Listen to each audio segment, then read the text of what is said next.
Welcome to our channel. If you need to add a checked bag to your American Airlines booking, follow these step-by-step instructions to prepay for luggage and save money compared to paying at the airport. Step 1. Go to the American Airlines website and log in to your AAdvantage account or access your reservation using your confirmation code and last name.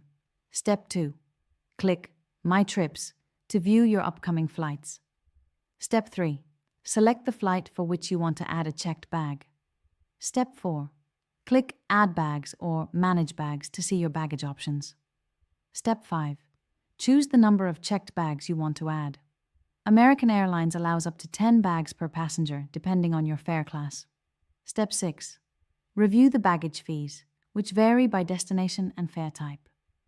Prepaying online is typically cheaper than paying at the airport. Step 7. Enter your payment information and confirm the purchase. Step 8. Check your email for a confirmation of your baggage purchase. Bring this confirmation with you to the airport when you check in for your flight. Don't forget to like this video and subscribe to our channel.